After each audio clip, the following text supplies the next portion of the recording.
Tonight we explore the terrifying real-life tale of a man whose crimes were so horrifying they blurred the line between human and monster. His name was Albert Fish, and he came to be known as the Boogeyman of early 20th century America.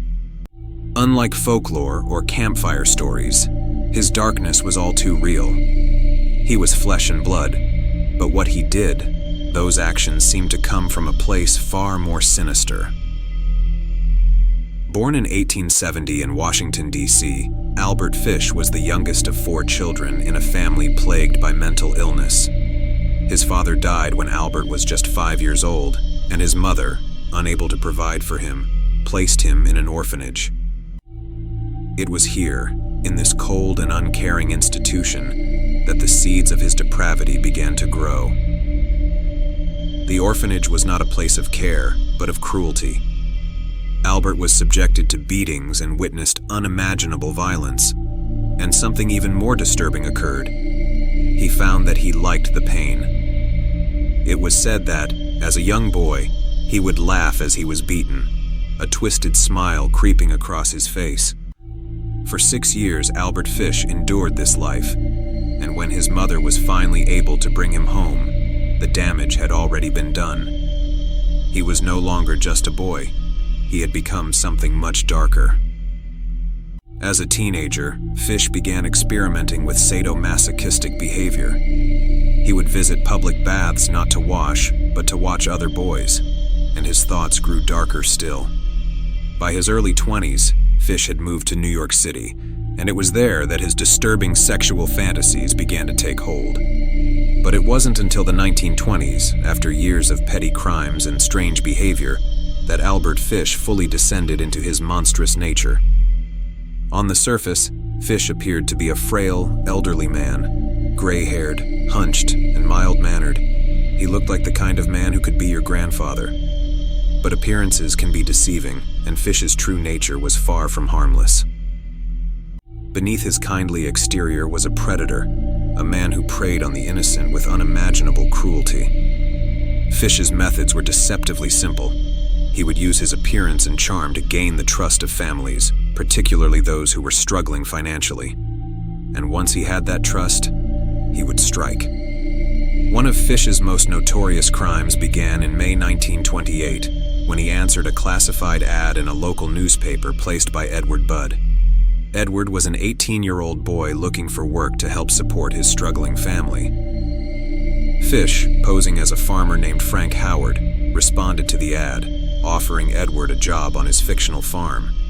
He visited the Budd family, portraying himself as a generous employer. But his real interest wasn't in Edward. His eyes had fallen on Edward's younger sister, Grace, a 10-year-old girl with bright eyes and a trusting smile. Fish spent several days visiting the Budd family, cementing their trust. He even brought gifts for the children. Grace, in her innocence, saw him as a kind old man. Her parents, overwhelmed by financial hardship, were grateful for his attention and generosity. And then, Fish made his move.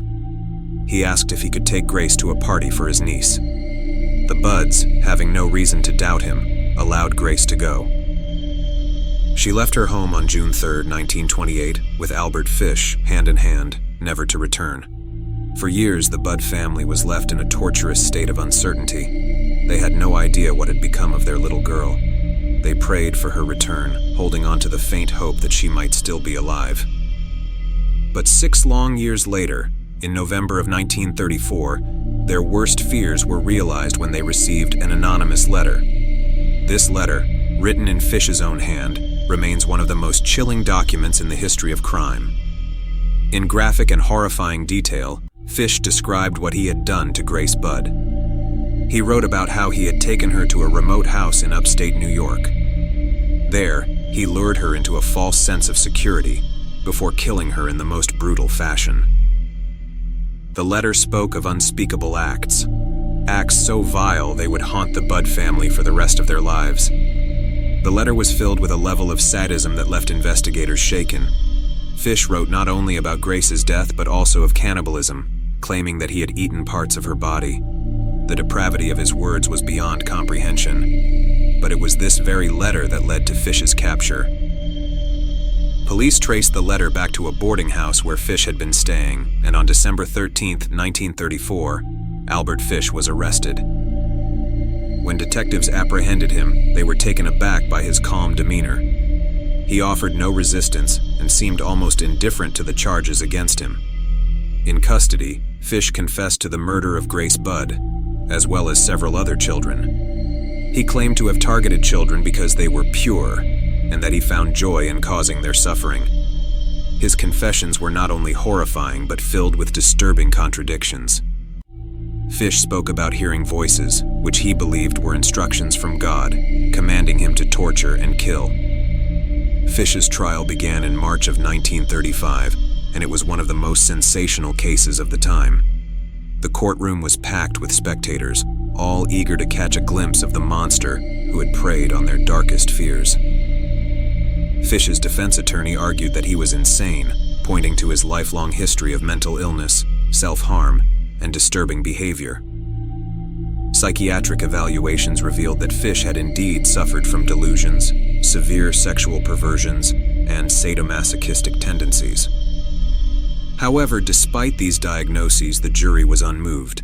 They were not willing to accept insanity as a justification for his acts. The atrocities he had committed were so appalling that they defied any attempt at understanding. After 10 days of testimony, the jury found Albert Fish guilty of murder. He was sentenced to death.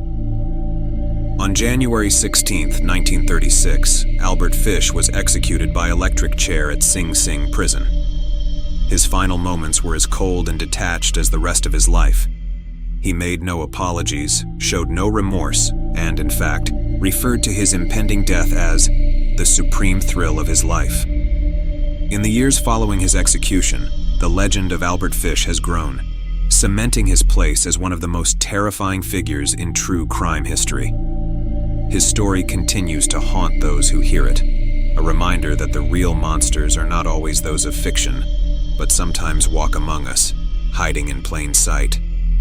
He was a man who took pleasure in pain, who found beauty in horror, and whose name will forever be associated with unimaginable evil. Thank you for joining us tonight. If you want to hear more chilling true crime stories, be sure to subscribe and hit the notification bell. And as you lay your head down tonight, remember this: sometimes the things we fear most aren't hiding in the dark corners of our imagination. Sometimes they're real. Sleep well, if you can.